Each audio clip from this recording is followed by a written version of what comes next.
Welcome to Spilly on the Rocks, a tired version of Spilly on the Rocks. The worst case scenarios happen. Rockies are now 3-15. 3-15. Worst starting franchise record.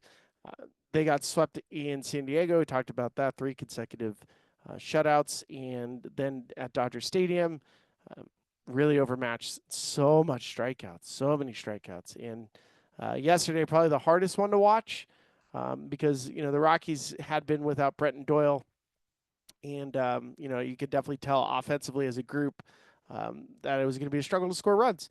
And for the Rockies in the first inning of the last game, and it feels like there's going to be some sort of change. I mean, it just feels imminent. Like I don't know.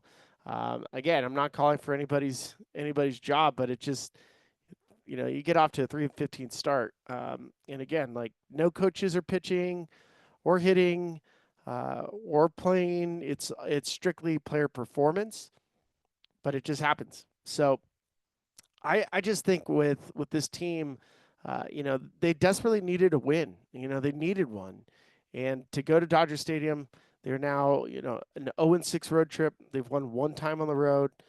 Have they played good teams? Yeah, of course, but so does everybody else.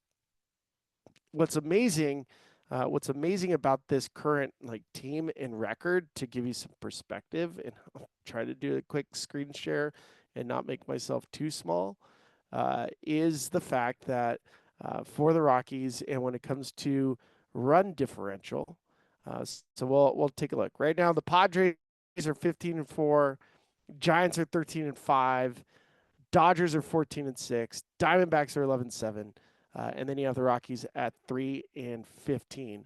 But check out this run differential, which is it's a good indicator for wins and losses. The best teams in baseball have a positive run differential. Wait till you see this number. The Rockies have been losing on average nearly 3 runs a game. 3 runs a game. 1-11 on the road. They are 0-6 against the National League West. It's just crazy. And so, for yesterday's game, and the point I was coming back to, they needed a win desperately, and Herman Marcus is on the mound. Herman's been really good, especially historically at Dodger Stadium. Rockies get a 1-0 lead, which was awesome. And then this crazy first inning happens, and before you know it, it's back to the Rockies are losing, and by a lot. Rockies end up fighting back. Michael Tolia hit a grand slam in yesterday's game, but Tolia's swinging and missing at close to 50% of the pitches he's swinging at. He is completely late, and the swing is just off. So, I mean, for that team, it was quiet in the clubhouse. There's nothing fun about getting your butt kicked every night. Um, what can you do different? I mean, we've seen Zach Veen. Zach Veen has struggled. We've seen Jordan Beck. Jordan Beck has struggled. Michael Tolley is struggling now. The veteran players that I probably don't want taking consistent at bats are actually taking the best at bats. But what do you do? Your one of your most consistent starters historically just like laid a massive egg. Uh, what do you do? And if you say like, well, fire everybody or trade everybody, um, you have to have suitors. And I'm not defending anything. I'm definitely not. But like wholesale changes don't just happen overnight. You can't just like flip a switch and boom, it's everything's fixed. I know people want to see a different direction, at least like a response. And my guess is there's probably one coming. There's probably one coming. Um, I mean, it's the nature of the business. If you, in any other business, and it's also what makes it look so bad is that we're not even 20 games into the season.